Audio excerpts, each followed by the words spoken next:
ब्रह्म भक्तवांचा वत्सल शरणागत वत्सल कौन की माहिती कृपा करुणा से श्री कुमार जी का शरण एक बार प्रेम से बोलिए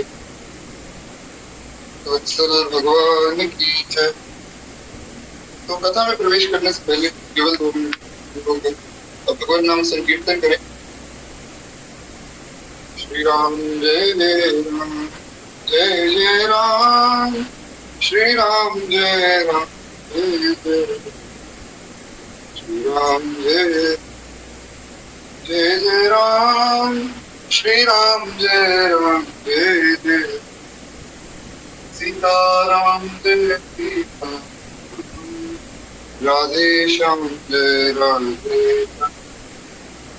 गौरी शंकर सीता राधे श्याम जय राधे श्याम श्री राम जय राम जय जय राम जय जय श्याम जय जय श्याम जय श्री वृंदावन धाम श्री राम जय राम जय जय राम जय गो माता जय गोपाल भक्त वत्सल प्रभु दीन दयाल गौरी शंकर सीताराम राधे श्याम जय राधे श्याम श्री राम जय राम जय जय जय सिया राम जय जय हनुमान संकट मोचन कृपा निधान श्री राम जय श्री राम जय राम जय श्री राम श्री राम जय जय जय गोवर्धन जय बलराम रावल गोकुल ललित बलाम राधे श्याम राधा वल्लभ राधे श्याम श्री जानकी वल्लभ सीताराम श्री राम जय राम जय श्री राम जय राम जय राम श्री राम जय राम जय राधे श्याम जय राधे सीताराम जय सीताराम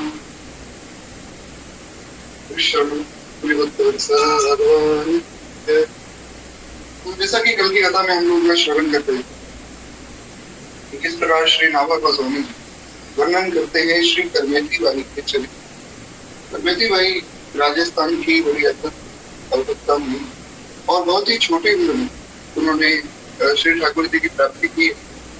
श्री करमेती बाई जो है श्री परशुराम पंडित जी की पुत्री ब्राह्मण पुत्री थी और परशुराम पंडित जी राजस्थान दरबार के जो राजा उनके यहाँ राज दरबारी राज पुरोहित थे। तो परशुराम पंडित जी भी बहुत बड़े व्यक्ति, तो उन्होंने एक बहुत सुंदर घर देखकर अपनी कन्या का विवाह तय किया और सब कार्य भी हो गए। विवाह से एक दिन पहले श्री करमेती दीदी के मन में आया कि जो शरीर अब श्री ठाकुर जी का हो चुका है वो शरीर अब वो किसी का कैसे हो। श्री करमेती दीदी ने सोचा कि मैं यहाँ से दूर श्रीधाम वृंदावन भाग जाती हूँ। अब दीदी यहाँ एक बात जो हमें समझती है, क्योंकि एक प्रश्न आया था और मन में बड़ा दुख हुआ वो प्रश्न।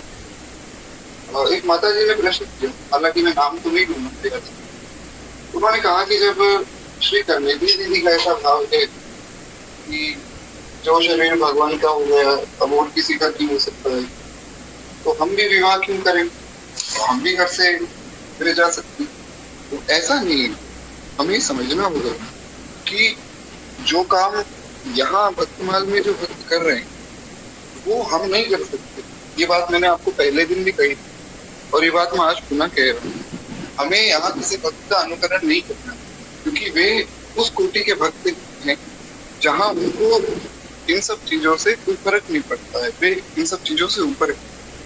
हमें समझना है कि तो वहां पहुंचने में बहुत समय और गुरु आज्ञा के बिना ऐसा कुछ भी कर पाना। अब जैसे हमने सुना था श्री नाभा गोस्वामी जी, वे इतने सिद्ध महात्मा हैं कि अपने गुरुदेव भगवान की मानसिक सेवा में वे प्रवेश कर सकते हैं।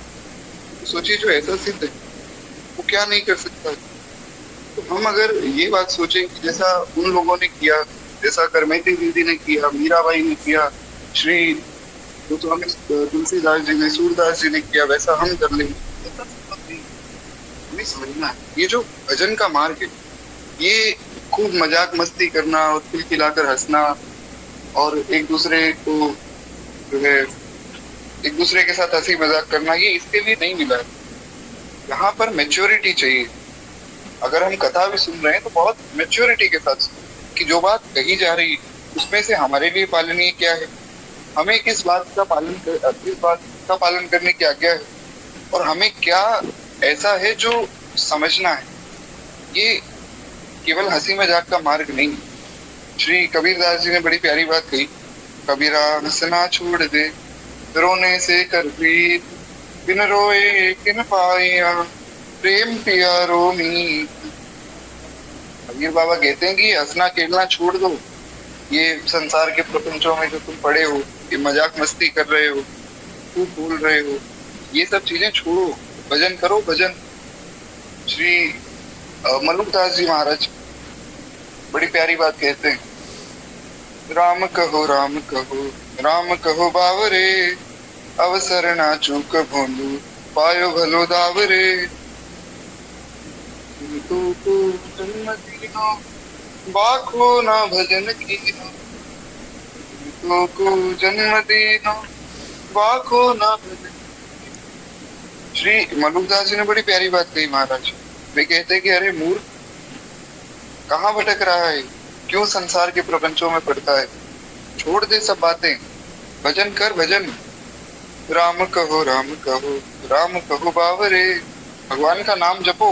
राम कहो मतलब राम कहो, कृष्ण कहो, जो भी नाम आपको प्रिय हो, तो भगवान का नाम जप करो, कथा सुनो, संसार के प्रपंचों में मत उलझो। तो जब हम प्रपंचों से दूर हो जाएंगे, बहुत ज्यादा बातें करना, बहुत ज्यादा बोलना, बहुत ज्यादा इतना खेलना, इन सब चीजों से दूर हो जाएंगे, तब आप इस मार्ग को समझ पाएंगे, तब इन भक्तों की बात को समझ पाएंगे। इसलिए जो इन्होंने किया वो आपको नहीं करना है, जो उन्होंने कहा करने के लिए वो करना है। तो क्या एक बार प्रेम से बोलिए भगवान की जय। तो जैसा कि हम सुन रहे थे कि श्री करमैती दीदी ने सोचा कि क्यों ना मैं वृंदावन चली गई, और वे वृंदावन जो है रात को ही वृंदावन के लिए प्रस्थान करती। अब छोटी सी बच्ची कहाँ तक भागेगी, बहुत छोटी सी कन्या श्री करमैती दीदी। पहले के समय में क्या होता था कि बाल्यावस्था में ही विवाह करवा दिया जाता था। आजकल ज्यादा पढ़े लिखे लोग उसको मूर्खता कहते हैं, परंतु वास्तव में वही जो है मर्यादा थी कि पहले के समय में बाल विवाह होते थे, लेकिन जो बालक होते थे उनको एक साथ नहीं रखा जाता था, पहले विवाह हो जाता था, फिर जब वे युवा अवस्था में आते थे तब जो है उन्हें एक साथ भेज दिया जाता था रहने के लिए। तो इस प्रकार जो है उनका मन भी कहीं दूसरी ओर विचलित नहीं होता और गलत आचरण में भी नहीं पड़ते। खैर समय बदला और उसके साथ बहुत चीजें बदल गई। तो करमैती दीदी का विवाह बहुत छोटी उम्र में हो गया। तो वे रात को भागी और भागकर जो है वे कहाँ तक जाती, इतने में जो है घर में सबको पता लगा, और परशुराम पंडित जी ने सोचा कि अगर बाहर पता लगा तो बड़ी बेइज्जती होगी, तो उन्होंने राजा को बताया। राजा ने अपने सैनिक जो है श्री करमैती दीदी के पीछे भेजे, और श्री करमैती दीदी को ढूंढने के लिए वे सैनिक जैसे ही वन में पहुंचे तो करमैती दीदी ने सोचा कि एक ऊंट जो है, एक गुफा यहाँ मुझे दिख रही है। उन्होंने सोचा मैं एक गुफा के अंदर जाकर बैठ जाती, और उस गुफा से बड़ी दुर्गंध आ रही। जब थोड़ा सा दिन हुआ तब पता लगा कि वो कोई गुफा नहीं, एक ऊंट वहां मरा हुआ था और उसका पेट कटा हुआ था। तो उस कटे हुए पेट को गुफा समझ के वहां श्री करमैती दीदी बैठी। पर धन्य है श्री ठाकुर जी की लीला कि जो व्यक्ति संसार से ही मन उठा चुका है, जो व्यक्ति संसार से परे जा चुका है, उसको ऊंट की दुर्गंध तो कहाँ आती। तो यहाँ तक हमने कल कथा को सुना कि श्री करमैती दीदी उनको बहुत ढूंढने का प्रयास किया गया, परंतु उनको कोई ढूंढ नहीं पाया। तो अब हुआ क्या कि जब परशुराम पंडित जी ने अपनी पुत्री कहीं पता ना लगा पाए, तब उन्होंने सोचा कि हमारी पुत्री जो है भगवान की भक्त है। वे जानते हैं कि मेरी पुत्री का आचरण बहुत पवित्र है। ऐसा नहीं हो सकता कि वो विवाह छोड़कर भागी है तो किसी और पुरुष से विवाह कर लेंगी, ऐसा संभव ही नहीं, क्योंकि वे भगवान को ही चाहती है। तो निश्चित रूप से भगवान के पास ही गई हूँ। परशुराम पंडित जी ने सोचा कि चलो वृंदावन जाकर आते हैं, देख कर आते हैं कि कहाँ है करमेती। लेकिन भला वृंदावन में करमेती को कौन जानता पहचानता, कौन था जो पता लगा सके। तो एक दिन जो है वृक्ष पर चढ़कर परशुराम पंडित जी इधर उधर देख रहे और ब्रह्म कुंड पे जो है उन्होंने वैरागिनी को देखा। उस समय जो वृंदावन इतना जो है प्रकाशित नहीं हुआ था। सबको पता नहीं था कि वृंदावन भी एक धाम है और वहां पर जो है भगवान नित्य लीला करते हैं। आजकल तो महाराज बड़ा विकृत स्वरूप हो गया है धाम, खूब रील्स बनाई जा रही हैं, खूब संग संग सब घूम रहे हैं। पहले के समय में ऐसा नहीं होता। पहले के समय में जो है संतों के भजन कहीं हो रहा है, कीर्तन कहीं हो रहा है, संतों की कोई मंडली है तो वहां पर भजन कीर्तन करके सब लोग अपने अपने स्थान में चले जाते। तो पहले के समय में वृंदावन एक वन था जो कि वास्तव में श्री धाम का वास्तविक स्वरूप था। तो उस समय में इतने लोग भी नहीं थे वहां पे। तो उस समय श्री करमेती दीदी वृंदावन गई तो उनके पिताजी ने एक पेड़ पर चढ़कर देखा कि देखें कहाँ है करमेती, क्योंकि इतने घने जंगल में, क्योंकि वृंदावन तो वन था, बोले इतने घने जंगल में कहाँ ढूंढूंगा। उन्हें जो है ब्रह्म कुंड के पास एक बैरागी में निकल, वहां जाने पर उन्होंने देखा कि वो साधु वेश में श्री करमेती ही ध्यान मग्न बैठी और पुत्री की दीन की बाहरी दशा को देखकर पिता को शोक तो हुआ। पहले तो वे बड़े दुखी हो गए कि देखो मेरी पुत्री की क्या दशा हो गई, बेचारी इतनी परेशान है यहाँ पर बैठी। पर फिर उनके मन में बड़ा उत्साह भी हुआ। जो भगवान का भक्त होता है वो भगवान के भक्त को देखकर बड़ा प्रसन्न हो जाता है। वास्तव में जो भगवान की भक्ति के इस मार्ग को समझता है वो दूसरे वैष्णव को देखकर बड़ा प्रसन्न होता है। तो ऐसे ही जो है परशुराम पंडित जी भी वैष्णव है। तो उन्होंने जब देखा कि मेरी पुत्री इतनी सी अवस्था में, इतनी छोटी उम्र में भगवान से इतना प्रेम करती है और इतना इनके अंदर वैराग्य, देखकर मन में बड़ी प्रसन्नता हुई और अपने आप को धन्य मानने लगे कि धन्य हैं हम जो हमारे घर में ऐसी कन्या का जो है जन्म हुआ है। कई घंटे बैठे रहने पर भी जब करमेती का ध्यान भंग नहीं हुआ तब जो है पिता ने उसे हिला डुला कर जगाया और वे उससे जो है घर चलकर भजन करने के लिए आग्रह करने लगे। अभी ये जो चरित्र हम सुन रहे हैं ना, ये तो केवल परिचय के लिए है कि भक्तमाल जी में कैसे कैसे चरित्र है। तो इसको जो है विस्तार में भी हम आगे सुनेंगे। एक बार के लिए इतना आप समझिए कि उन्होंने जो है अपनी पुत्री से बस ये आग्रह किया कि बेटा तुम्हें भजन ही करना है, कोई बात नहीं, तुम घर चलो, घर चलकर भजन करो, तुम्हारा विवाह हम नहीं कराएंगे, कोई बात नहीं, आप घर आ जाओ। श्री करमेती दीदी ने कहा कि पिताजी यहाँ आकर भी अगर कोई लौट जाए तो फिर यहाँ तक आने का क्या मतलब है। मैं तो जो है ब्रजराज कुमार के प्रेम में डूबकर मर चुकी हूँ, अब मुर्दा यहाँ से कैसे उठूं? करमेती तो मर चुकी है, ये तो केवल श्री ठाकुर जी की एक गोपी है। प्रेम ऐसा होता है मां, और इस प्रकार का प्रेम तभी व्यक्ति के अंदर आता है जब व्यक्ति इस मार्ग को समझता है, क्योंकि इस मार्ग को समझना बहुत आवश्यक है। हम लोग इन सब बातों का ध्यान नहीं कर पा रहे, केवल हंसी ठिठोली में और व्यर्थ की बातों में हमारा समय बीतता जा रहा है। पर ये मार्ग बहुत लंबा है, इसको समझना पड़ेगा किस प्रकार भजन किया जाता है और क्या क्या सावधानियां भजन में रखी जाती है। तो वो हमें जो है भक्तों के चरित्र से समझने को मिलेगी। परंतु पुनः मैं एक बात दोहरा दूं, हमें भक्तों ने जो किया वो नहीं करना है, जो उन्होंने कहा करने के लिए केवल उतना करना है। खैर एक बार प्रेम से बोलिए वत्सल भगवान की जय। तो कहते हैं अंततः श्री परशुराम जी जो है उसकी भक्ति भाव को देखकर वापस घर लौट गए। और राजा ने जब ये समाचार सुना कि करमेती दीदी ऐसे वृंदावन चली गई, तब जो है वे करमेती का दर्शन करने के लिए वृंदावन आया।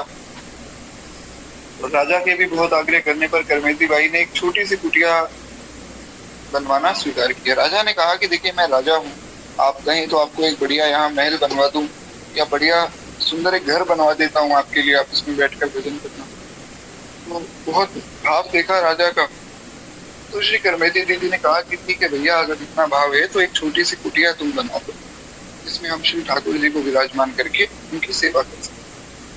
भक्त कभी भी अपने लिए कुछ नहीं चाहता है, वो केवल भगवान की सेवा के लिए सब कार्य करता है। जैसे श्री रैदास जी महाराज, रैदास जी के पास एक ही कुटिया थी और उसमें भी श्री ठाकुर जी रहा करते थे। रैदास जी उस कुटिया के बाहर बैठे रहते थे। श्री हनुमान जी महाराज, आप पूरा चरित्र पढ़िए श्री हनुमान जी का, और केवल रामचरित मानस में नहीं, वाल्मीकि रामायण, रहस्य रामायण, अद्भुत रामायण, आनंद रामायण आदि जितनी रामायण है सब में आप श्री हनुमान जी का चरित्र पढ़िए।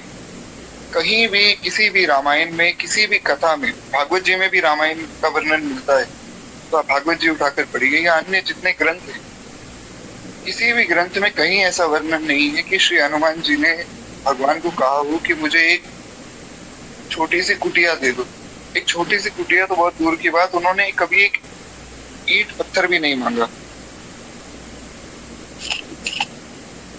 कभी कुछ नहीं मांगा महाराज। नहीं तो कहने को वे कह सकते थे कि जब अपने पुत्रों को आप इतना कुछ दे रहे हो, आपने जो है श्री शत्रुघ्न जी को जो है मथुरा का राज्य दे दिया और भरत जी के पुत्रों को जो है द्वारिका का राज्य दे दिया, इत्यादि प्रकार से सारे भारत के राज्य आपने सबको दिए।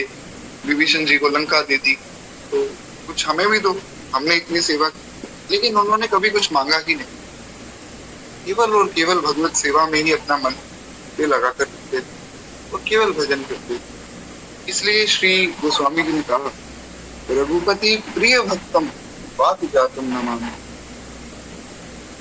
जो भगवान के सबसे प्रिय भक्त हैं वे हैं श्री हनुमान जी, क्योंकि उनकी कोई मांग नहीं, वे केवल सेवा करना चाहते हैं। बहुत ऊंची अवस्था है भजन है। एक बार प्रेम से बोलिए वत्सल भगवान की जय, श्री हनुमान जी महाराज की जय। तो इस प्रकार जो है श्री करमेती दीदी ने जो कुटिया बनवाई वो अपने लिए नहीं, वो भगवान की सेवा के लिए बनवाई। और रामायण देखिए, अगर आपको पढ़नी है तो रामचरित मानस पढ़िए, वो सबसे सरल है, तो उसमें आपको अच्छे से स्वभाव समझ आएगा। तो कहते हैं कि करमेती बाई की भक्ति ने जो है राजा को भी भक्त बना दिया। अब ऐसे किसी भक्त का कोई दर्शन करे, संत दरस जिने पातक तरई।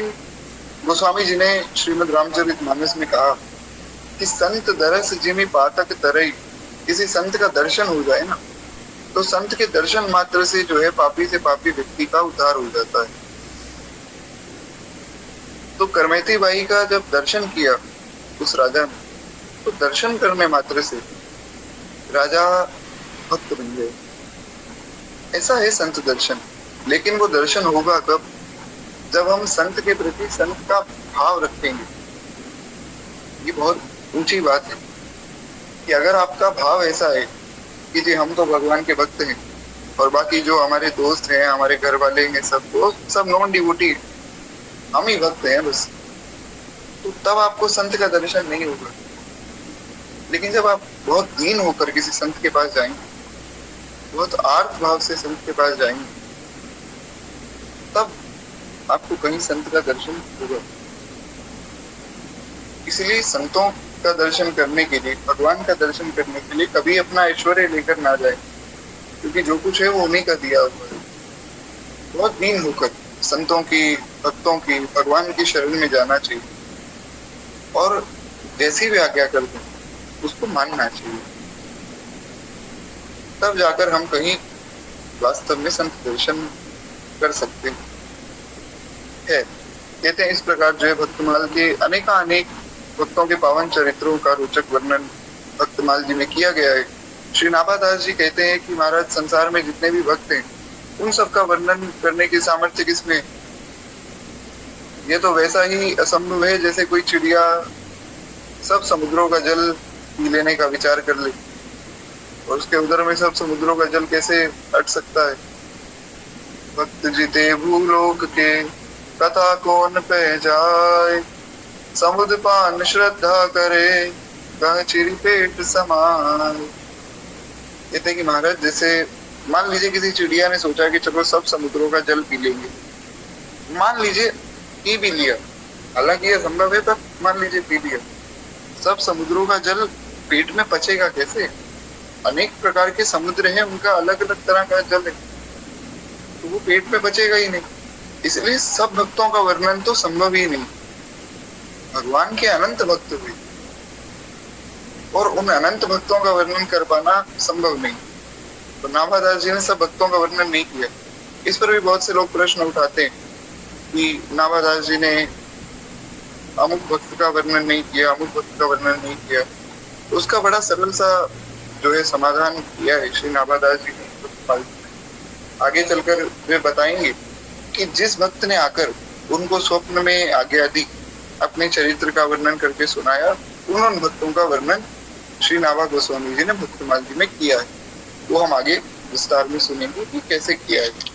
तो कहते हैं कि श्री नाभादास जी बताते हैं कि जिस प्रकार वृक्ष की जड़ सींचने से उसकी शाखा, पत्ते, सब अंग प्रत्यंग पुष्ट हो जाती है, बस उसी प्रकार जो इस भक्तमाल में वर्णित आचार्यों एवं भक्तों के वर्णन से दूसरे भक्तों जिनका इसमें वर्णन नहीं है उनकी भक्ति एवं महिमा को भी समझकर संतोष करना चाहिए।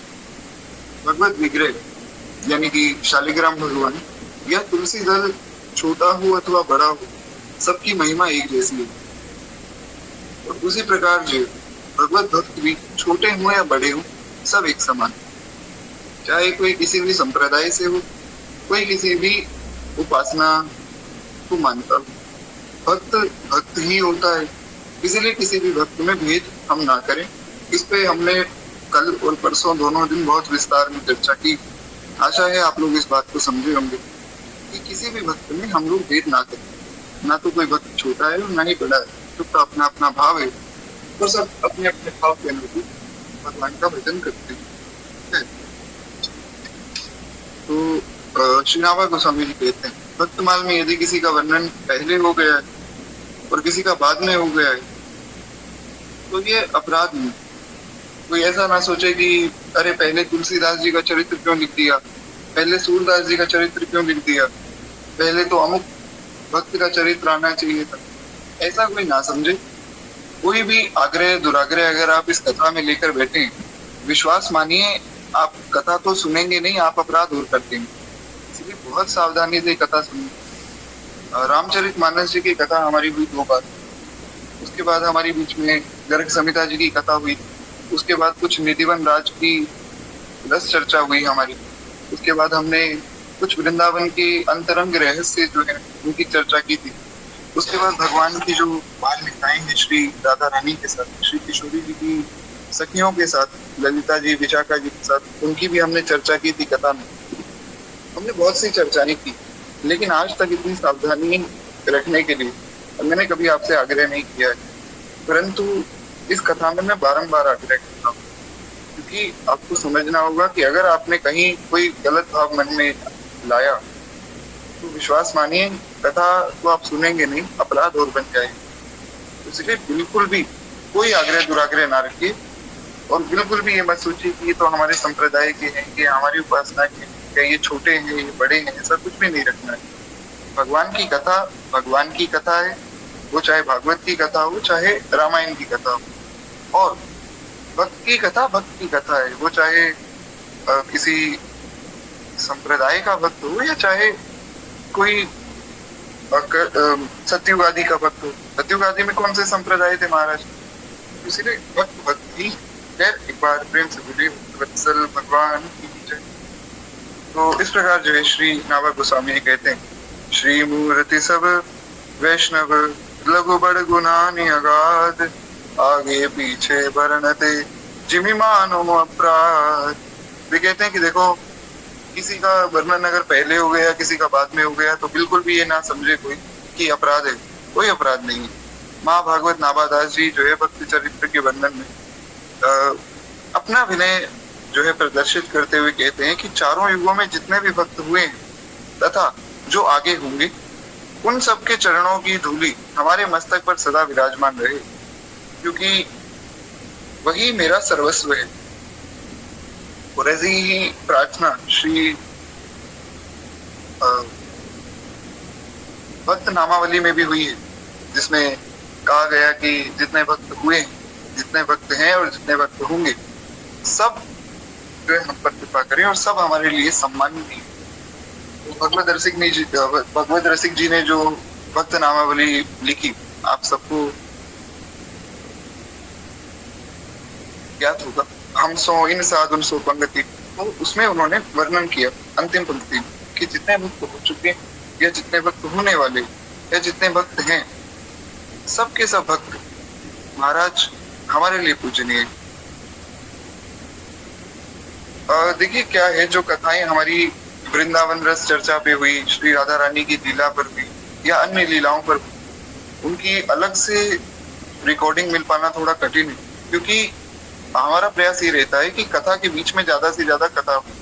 तो जब जैसी प्रेरणा हो जाती है वैसी कथा हो जाती, तो इसलिए अलग से शायद ही मिल पाए। परंतु ये प्रयास कीजिए कि आप लोग इस कथा में रेगुलर बने रहिए, आपको बीच बीच में वो कथाएं भी सुनने को मिलती रहेंगी, ताकि आपसे वो कथाएं जो है मिस ना हो। बस ये ध्यान रखिए कि कथा में आप बने रहिए, क्योंकि अगर कोई कथा में ही ना आए और फिर कहे कि आप तो राधा रानी की कथा नहीं करते हो, आप वृंदावन रस चर्चा नहीं करते, फिर वो बात ठीक नहीं। और मेरी बड़ी विनम्र प्रार्थना है, सब कथाएं होती हैं ठाकुर जी की कृपा से, क्योंकि करने कराने वाले किशोरी जी, तो वो अलग से ना हो पाए तो भी कोई बात नहीं, बीच में कथाएं होती हैं। खैर, एक बार प्रेम से बोलिए वत्सल भगवान की जय।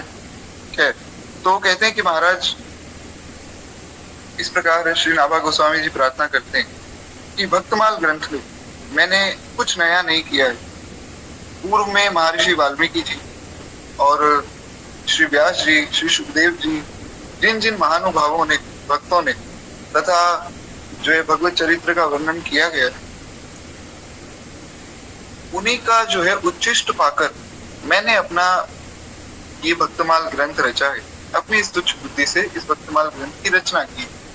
वे कहते हैं कि महाराज वाल्मीकि महर्षि ने, श्री व्यास जी ने, सुखदेव जी ने जो भागवत जी में, वाल्मीकि रामायण में जिन भक्तों का वर्णन किया, उन्हीं भक्तों का वर्णन मैं कर रहा हूँ। और जो कलयुग के भक्त हैं, उन्होंने आकर मुझे स्वप्न में अपना चरित्र सुनाया है। फसल कटने के बाद खेत में जो है अनाज के जो दाने पड़ जाते हैं, जैसे उन्हें कोई बीतना हो, बीनता हो, यही मेरा प्रयास है। ये मेरा प्रयास वैसा ही है। पहले जो आचार्य हुए उन्होंने सब चरित्र लिख दिए भक्तों, मैं तो केवल वो फसल को बीन रहा हूँ। नाभादास जी की दैन्यता देखिए, ऐसी दैन्यता जब व्यक्ति में आती है तभी वो भक्तमाल जी जैसा ग्रंथ लिख पाता है, सुन पाता है, समझ पाता है। तो ऐसी दैन्यता हमें चाहिए। आप देखिए, हमारे गुरुदेव भगवान जब श्री भक्तमाल जी की कथा कहीं करते हैं, कैसी अद्भुत कथा, कहा नहीं जा सकता है। हमारे दादा गुरुदेव भगवान का तिरोभाव महोत्सव चल रहा है और उसमें श्री भक्तमाल जी की कथा हो रही है ओरछा में, जहाँ राम राजा सरकार का मंदिर है, वहां पर अभी भक्तमाल जी की कथा चल रही है श्री गुरुदेव। तो दादा गुरुदेव भगवान को तो सब लोग जानते ही भक्तमाली जी के नाम से।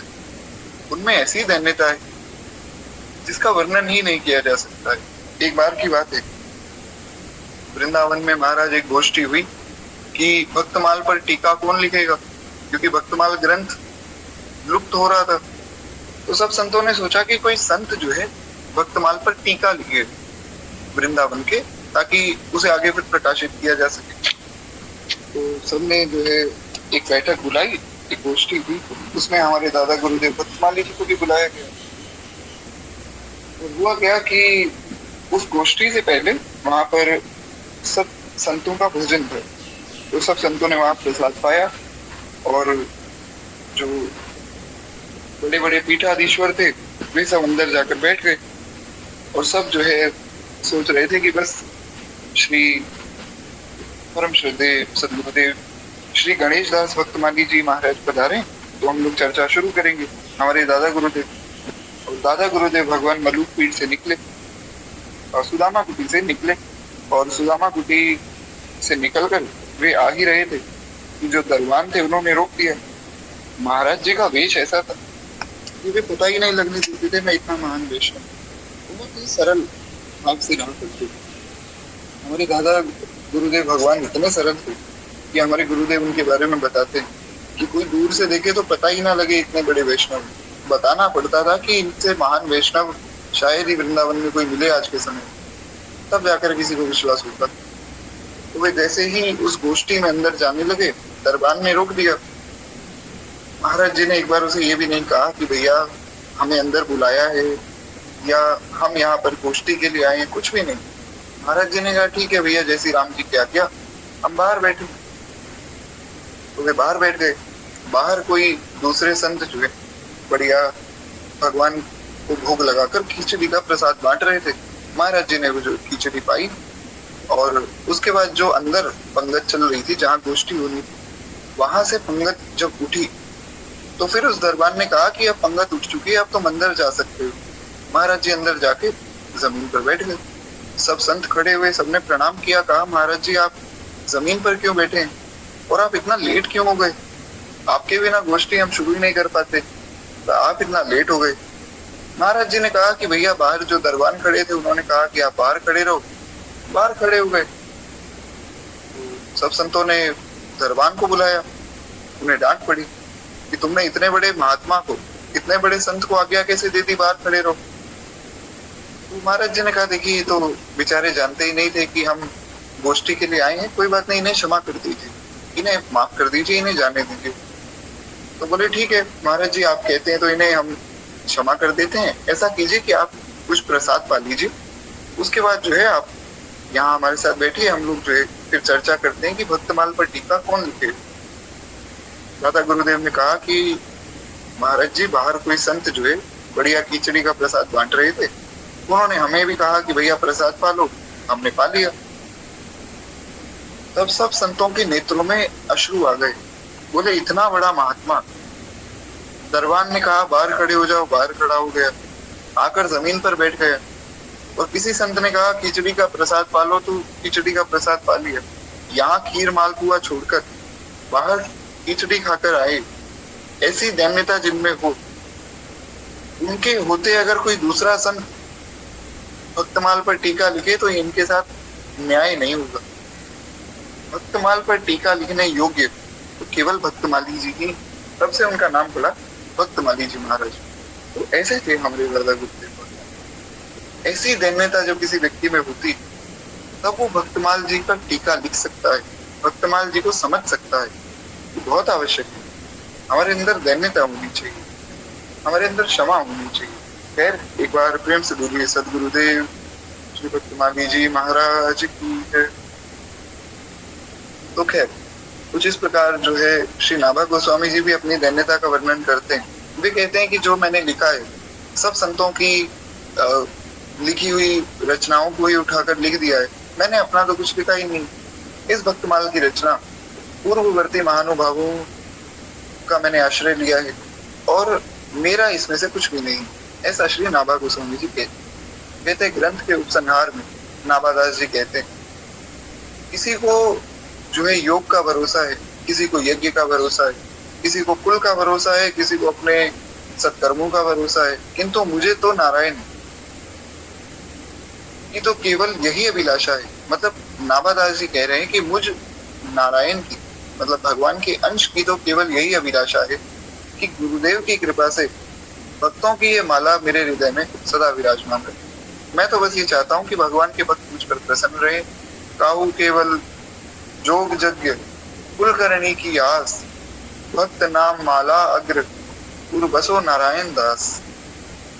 वे कहते हैं कि बस केवल भक्तों की माला मेरे हृदय में बसी रहे, ऐसी मैं प्रार्थना करता हूँ। केवल भक्त और भगवान का आश्रय व्यक्ति को लेना चाहिए। संत, सदगुरु और भगवान, केवल यही हमारे हैं। बड़ी प्यारी बात श्री हिंदू जी महाराज कहा करते थे, बड़े अद्भुत महात्मा हुए। क्षमा चाहूंगा, श्री चरण दास जी महाराज, वृंदावन के बड़े अद्भुत संत हुए श्री चरण दास जी। वे कहा करते थे कि भैया कोई भी तुम्हारा शत्रु नहीं, और जितने भी भक्त हैं वे सब तुम्हारे अपने हैं। इसलिए कोई निंदक भी हो तो उसको भी अपना मित्र बना लो। साधु निंदक मित्र हमारा, साधु निंदक मित्र हमारा। बड़ा प्यारा भाव, साधु निंदक मित्र हमारा, निंदक भी हमारा मित्र है। श्री कबीर बाबा ने तो यहाँ तक कह दिया कि भैया संत हमारे माता पिता, संत ही भाई बंधु, संत मिलावे राम से, जो काटे जम के पंडु। कबीर बाबा ने कहा कि संत ही हमारे माता पिता हैं, संत ही भाई बंधु। क्यों? क्योंकि संत ही राम से मिलाते हैं, संत ही भगवान से मिलाते हैं और इस यमपाश को काटते हैं। इसलिए मैं तो संतों का ही ऋणी हूँ। जब भी किसी संत को अपने घर आते हुए देखते थे ना श्री कबीरदास जी, खूब आनंदित हो जाते थे और गाते थे, मेरे मन में तो यही बड़ो चाव, संतन को देखूं आव तो। मेरे मन में तो यही बड़ो चाव, संतन को देखूं आव तो। बड़े भाग्य से संत पधारे, उठकर करूं प्रणाम। बड़े भाग्य से संत पधारे, उठकर करूं प्रणाम। सेवा करूं भाग्य मेरे जागे, सेवा करूं भाग्य मेरे जागे।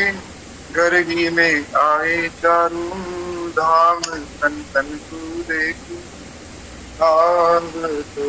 मेरे मन में तो यही बड़ो चाव, संतन को देखूं आव तो।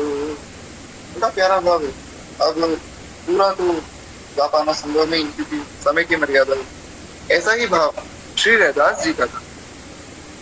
जब श्री रैदास जी के घर कोई संत पधारते, बड़े आनंदित हो जाते, नाचने लग जाते। अरे आज के दिवस की मैं, आज के दिवस की मैं लेऊं बलिहारा। मेरे घर आया राजा राम जी का प्यारा। मेरे घर आया राजा राम जी का प्यारा। तो बड़ा अद्भुत भाव सब संतों के प्रति, इन सब भक्तों का रहा, इसीलिए इतने महान भक्त बने। तो इसलिए संत वैष्णवों के प्रति हमारा आदर सत्कार सदैव बना रहे और संतों की मर्यादा भी बनी रहे। देखिए ये बात बहुत आवश्यक है। संतों के प्रति आदर होना, संतों का सम्मान होना बहुत आवश्यक है, परंतु उतना ही आवश्यक है उनके प्रति मर्यादा होना। मान लीजिए आप किसी संत के पास गए और जैसा कि हमने कथा की शुरुआत में चर्चा की, आप वहां जाकर हंसी ठिठोली कर रहे हैं, उनके साथ खूब मस्ती मजाक कर रहे हैं, ये मर्यादा नहीं संतों के पास जाना। अन्न का कन और संत का शन, शास्त्र वर्णन करते हैं कि दोनों कभी भी व्यर्थ ना हो। अन्न का दाना और संत का समय, इन दोनों को व्यर्थ नहीं करना चाहिए। संत का समय बहुत बहुमूल्य है, क्योंकि जिस समय में हम उनसे हंसी टिटोली कर रहे हैं, जिस समय में हम उनको संसार की बातें सुना रहे हैं, उस समय में भी भजन कर सकते थे, हमने उनका भजन भंग किया। इसलिए संतों के पास जाकर अपने मन की जिज्ञासा उनके सामने रखी जाए, उनसे प्रार्थना की जाए कि हमें इसका उत्तर दीजिए, हम पर कृपा कीजिए, हमें कोई ऐसा साधन बताइए जिससे हम भगवान को पालें, हमें कुछ ऐसा बताइए जिससे हमारा भगवान में मन लगे। ऐसी बातें करना तो ठीक है और ऐसी ही बातें संतों से करनी चाहिए। बस इससे ज्यादा व्यर्थ की बातें संतों से ना की जाए, उसी में ही हमारा कल्याण है। खैर एक बार प्रेम से बोलिए वत्सल भगवान की जय। तो इस प्रकार से नाभा गोस्वामी जी कहते हैं कि बस ये भक्तों की माला मुझ में, मेरे गले में पड़ी रहे और भक्तों की कृपा जो है मुझ पे बनी रहे। मैं प्रभु से इतना ही चाहता हूँ। कहते हैं कि महाराज इस दृढ़ निश्चय के साथ वे कहते हैं भगवत गुणगान के अतिरिक्त भवसागर से पार होने का अन्य कोई साधन नहीं है। उन्होंने बहुत दृढ़ता के साथ ये बात कही। हमने मंगलाचरण में भी सुना था, नित्य ही मतलब मंगलाचरण में भी हम सुनते हैं, भवसागर के तरन को नाहिन को उपाय। भवसागर के तरन को और कोई उपाय है ही नहीं। अगर भवसागर से पार जाना है, भगवान की कथा, भक्तों की कथा, ये सुनना बहुत आवश्यक है। इसीलिए बारंबार बारंबार मैं आपसे प्रार्थना कर रहा हूँ कि भक्तमाल जी की कथा में सब लोग रेगुलर बने रहेंगे, क्योंकि ये कथा सुन लेने मात्र से आपके हृदय में भगवान की भक्ति जागृत हो जाती है। तो कहते हैं इस प्रकार जो है आद्योपांत संपूर्ण भक्तमाल ग्रंथ में भक्तों की महिमा कही गई है और उनके पवित्र नामों का स्मरण तथा उनकी मंगलमयी लीलाओं का जो है प्रतिपादन यहाँ किया गया है। और यह किसी भी संप्रदाय, परंपरा, प्रवर्तक ग्रंथ नहीं। बिल्कुल इस बात का ध्यान रखना है। ऐसा कोई ना समझे कि श्री नाभा गोस्वामी जी श्री रामानंदी संप्रदाय से थे तो केवल रामानंदी संतों का तो खूब अच्छे से वर्णन करेंगे और बाकी संतों का वर्णन जो है बस कर देंगे। ऐसा कुछ भी नहीं है। मैंने कल भी ये बात आपको कही कि हमारे गुरुदेव ने भी ये आज्ञा दी है कि भैया अगर आप रामानंदी संप्रदाय से हो तो ये बात ध्यान रखना कि सब संतों को बराबर मान के ही चरित्र कहना, कोई भेदभाव मत करना।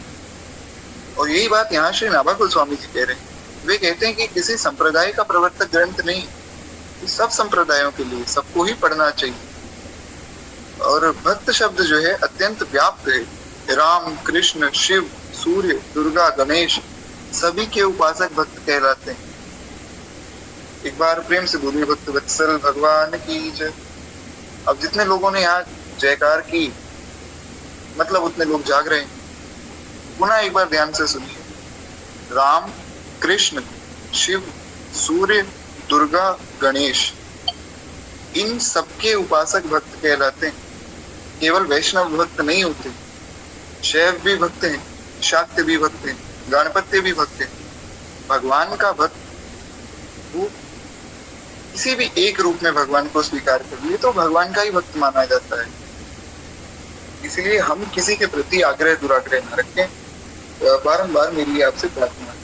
कोई ये ना सोचे कि अरे ये तो जो है शिव जी के भक्त हैं तो ये वैष्णवों से छोटे, ये गणेश जी के भक्त हैं तो ये वैष्णव नहीं। ऐसा कुछ भी नहीं।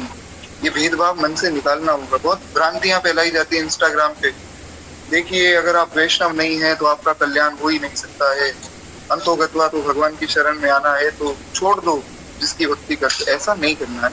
हाँ ठीक है, ये बात सही है कि अंतोगत्वा आना तो भगवान की शरण नहीं, पर जो जिस उपासना को कर रहा है, जो उनके गुरुदेव से उन्हें प्राप्त है, और अगर उनका भगवत भाव है तो उनकी उपासना ठीक है। हम किसी की उपासना पर प्रश्न ना उठावें, अपने भजन में ध्यान दें। कहते हैं भक्तमाल की शैली जो है वो पदात्मक है। मतलब इसमें जो है पद हैं, छप्पे हैं, हमने पहले भी सुना था। ये कहते हैं ये बड़ा सुंदर ग्रंथ हो जाता है। अब पद होने के माध्यम, पद होने की वजह से ही बहुत सुंदर हो जाता है ग्रंथ। और तथा गेय है, इसको गाया जा सकता है। ये सब चर्चा हम पहले कर चुके हैं। जैसे आप देखें कि श्रीमद् रामचरितमानस में गोस्वामी जी ने बहुत से छंद लिखे जिसको गा सकते हैं। जय जय सुरनायक जन सुखदायक प्रणत पालन भगवन भय प्रगट कृपाला दीन दयाला कौशल्या हितकार। बहुत अनेक प्रकार के छंद गोस्वामी जी ने कहे जिनको गा सकते हैं। अभी हमने श्री सीताराम विवाह की कथा सुनी, उसमें भी हमने चौपाइयों को भी गाया पद के रूप में। गोस्वामी जी इतने विद्वान हैं कि उन्होंने चौपाइयां भी इस शैली में लिखी है कि उनको भी एक छंद के रूप में गाया जा सकता है। ऐसी विद्वत्ता अन्य कहीं भी देखने को नहीं मिलती। गोस्वामी जी जैसे तो गोस्वामी जी, अंत में बड़ी प्यारी बात उन्होंने अपने मन को कही, पाई न की गति पतित पावन राम, भज सुन सठ मना। अंत में गोस्वामी जी अपने मन को समझाते हैं कि अरे मूर्ख मन, बात को समझ, ऐसा कौन है जो पतित पावन भगवान को भजकर परम गति को नहीं पाता है। पाई न की गति पतित पावन राम, भज सुन सठ मना। भगवान को भज। और गोस्वामी जी ने विनय पत्रिका में भी सब पद ही लिखे। विनय पत्रिका में तो केवल पद ही है, आप कोई भी पद उठाकर पढ़िए, पद तो विश्व प्रसिद्ध है, सब लोग ही उस पद को गाते हैं। श्री रामचंद्र कृपाल भज मन हरण, भव भय दारुण। तो ये जो पद है ये श्री विनय पत्रिका जी का ही है, और उसमें उन्होंने सबकी वंदना की है। गाइए गणपति जगबंदन, शंकर सुवन भवानी नंदन।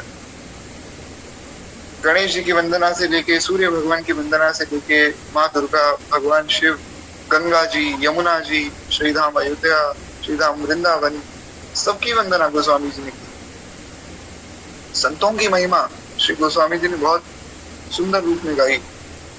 जब द्रवहि दीन दयालु राघव साधु, संगति पाई। बड़ा प्यारा भाव। श्री गोस्वामी जी कहते हैं कि महाराज ये हमारी भक्तमाल कथा में सहयोगी होगा, इसलिए पद हमें समझना चाहिए। गोस्वामी जी कहते हैं जब द्रवहि दीन दयालु राघव साधु संगति पाई। जब भगवान किसी पर बहुत द्रवित हो जाते हैं ना, तब जाकर उसे संत का संग देते हैं, तब उसे साधु की संगति मिलती है। भक्तमाल में सब संतों का ही वर्णन, तो दास के मन में तो ऐसा भाव है कि जो गोस्वामी जी ने वर्णन किया, जब द्रवहि दीन दयालु राघव साधु संगति पाई, उसका अर्थ यही कि संतों का संग तभी मिलता है जब भगवान बहुत प्रसन्न हो जाए किसी पर। और एक भाव ये भी लिया जा सकता है कि जब भगवान किसी पर बहुत प्रसन्न हो जाए तब जाकर उसे भक्तमाल जी का संग मिलता है, क्योंकि भक्तमाल में भी भक्त ही निवास करते हैं। तो इसलिए हमें समझना चाहिए, बड़ी कृपा है श्रीपाद।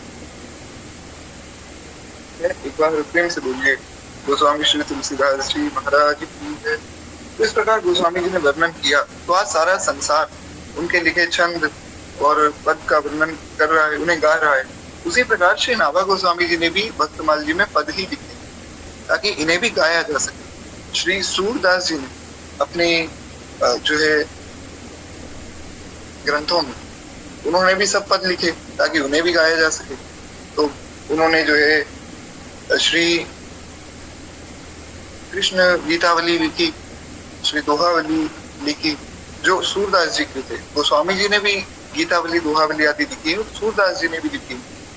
और एक बार क्या हुआ, गोस्वामी तुलसीदास जी और सूरदास जी आपस में महाराज बैठे, चर्चा चल रही थी और खूब दोनों संतों में सुंदर वार्ता हो रही। और तो इस सुंदर वार्ता के मध्य में एक बात चली, दोनों संत जो है अपना अपना भाव रख रहे थे। तो उन्होंने कहा कि महाराज देखो जो भी हो, राम जी तो राम जी हैं और राम जी बड़े हैं। गोस्वामी जी ने कहा राम जी बड़े, सूरदास जी ने कहा कृष्ण बड़े। अब यहाँ ध्यान से समझिए, ये दोनों संत जो है जानते हैं कि राम और कृष्ण अलग नहीं, तो ये लड़ क्यों रहे?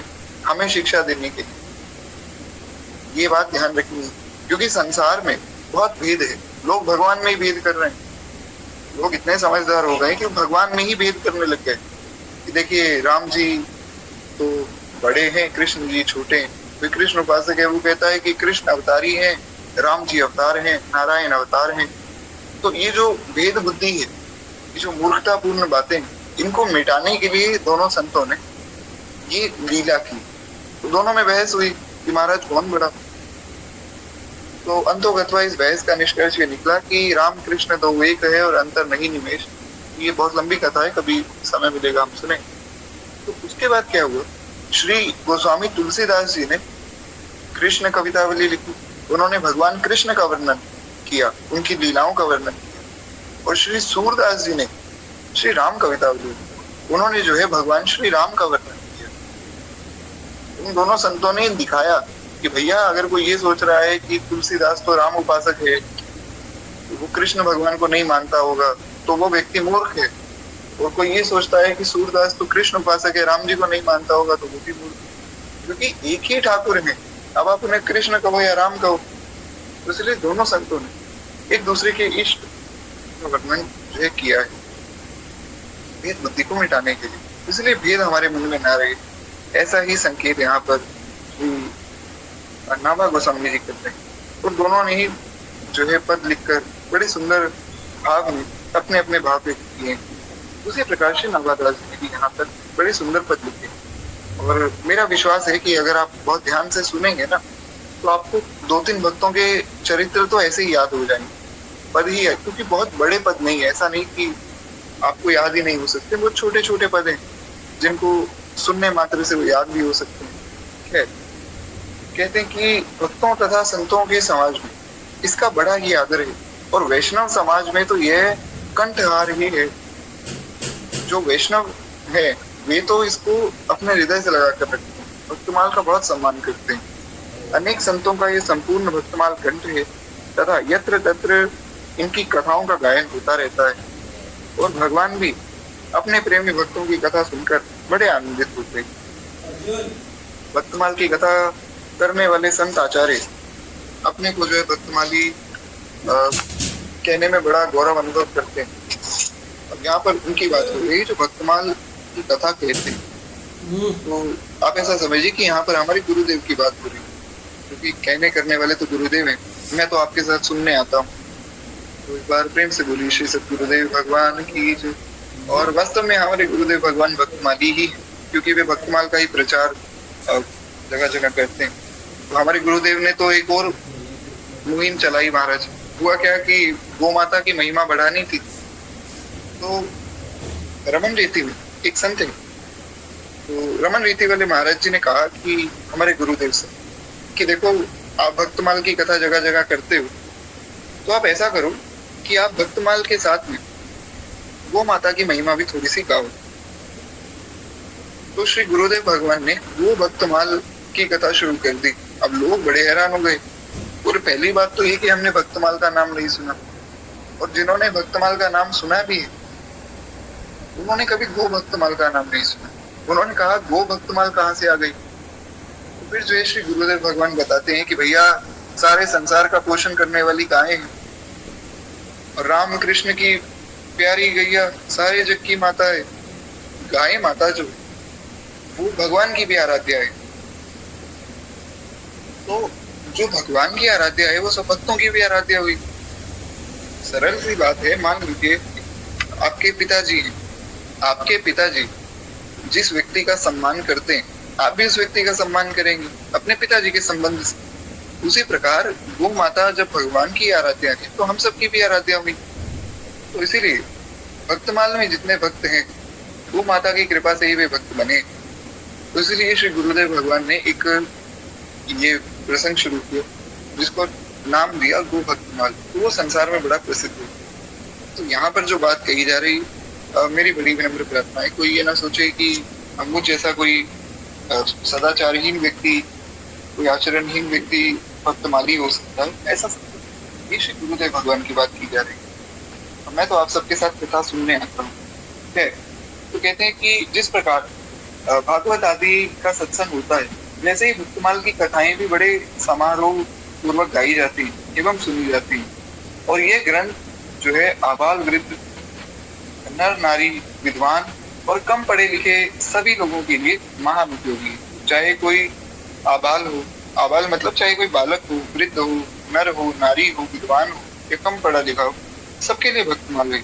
और ये बड़ी सुंदर विशेषता है भक्तमाल की, क्योंकि स्त्रियों के लिए बहुत सी चीजें नहीं, जैसे वेद पढ़ना, स्त्रियां नहीं पढ़ सकती हैं वेद, और पुरुष भी, सब पुरुष तो नहीं पढ़ सकते। उपनिषद पढ़ना और अनेक गृह सूत्र हैं, बहुत से तामस पुराने हैं, वो किसी को भी नहीं पढ़नी चाहिए। पर भक्तमाल जी तो सब पढ़ सकते हैं और सब सुन भी सकते हैं। तो कहते हैं इसलिए ये ग्रंथ सबके लिए महान उपयोगी, चाहे कोई पढ़ा लिखा ना भी हो तो भी वो इस ग्रंथ को सहजता से समझ सकता है। जिस प्रकार कलयुग के जीवों का निस्तार करने के लिए श्री गोस्वामी तुलसीदास जी महाराज वाल्मीकि रामायण को श्रीमद् रामचरितमानस के रूप में रचते हैं। यानी कि वाल्मीकि रामायण जो कि संस्कृत का ग्रंथ है, उसको समझ पाना थोड़ा कठिन है, और वाल्मीकि रामायण को समझना वास्तव में कठिन है, क्योंकि उसमें ऐसे ऐसे रहस्य हैं जो बिना प्रामाणिक सदगुरु के समझ नहीं आएंगे। पर गोस्वामी जी ने बड़ी कृपा कर दी, उसे रामचरितमानस के रूप में लिखा, तो आप मानस जी को ही गुरु मानकर मानस जी का पाठ कर सकते हैं और आप समझ भी सकते हैं। कहते हैं उसी प्रकार नाभादास जी ने भी जो है भागवत पुराण को भक्तमाल के रूप में, पदों के रूप में यहाँ पर लिख दिया है। तो जो भागवत जी में जिन भक्तों का वर्णन है, वे भी यहाँ वर्णन उनका भी किया गया है। कहते हैं कि इतना ही नहीं, उसमें भी कलयुग के भक्तों को जोड़कर उसे और भी महान बना दिया। भागवत जी में जो वर्णन है, रामायण जी में जो वर्णन है, उनका वर्णन तो नाभादास जी ने यहाँ किया ही है, उसके साथ साथ कलयुग के भक्तों का वर्णन भी किया, क्योंकि रामायण हुई त्रेता में, तो उसमें कलयुग के भक्तों का वर्णन कहाँ से आई। उसके बाद भागवत हुई द्वापर में, तो उसमें भी कहाँ से कलयुग के भक्तों का वर्णन आई। पर नाभादास जी ने बड़ी कृपा की है, भक्ति काल के जितने संत थे उनका वर्णन भी भक्तमाल में उन्होंने कर दिया। तो कहते हैं कि यह नाभादास जी का जगत पर महान उपकार है। सभी संप्रदायों के आचार्य एवं सभी संप्रदाय के संत समान भाव से श्रद्धा पूर्वक स्मरण, ये भक्तमाल की सबसे बड़ी विशेषता है। भक्तमाल एकमात्र ऐसा ग्रंथ है जो सब संप्रदायों को एक साथ ले आया। सब संप्रदायों के संत इस ग्रंथ का सम्मान करते हैं।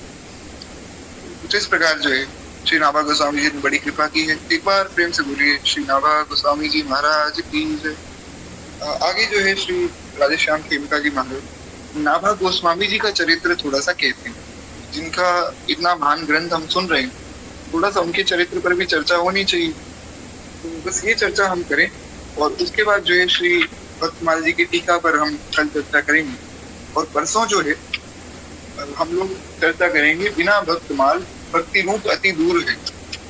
ये एक बहुत सुंदर एक आर्टिकल समझ लीजिए, एक बहुत सुंदर आर्टिकल है जो गीता प्रेस जब भक्तमाल का संपादन कर रही थी ना, तो गीता प्रेस के सब जितने भी संत थे, उन्होंने सोचा कि भक्तमाल जी पर कोई ऐसी टीका कोई संत करे जिससे लोगों का और भाव बने, लोग सुनने के लिए और लालायित हो जाए इस भक्तमाल को।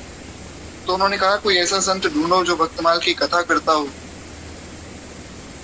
तो तब जो है श्री गुरुदेव भगवान से आग्रह किया गया, और मलुक पीठ में सब गीता प्रेस के संपादक संत आए और उन्होंने आग्रह किया।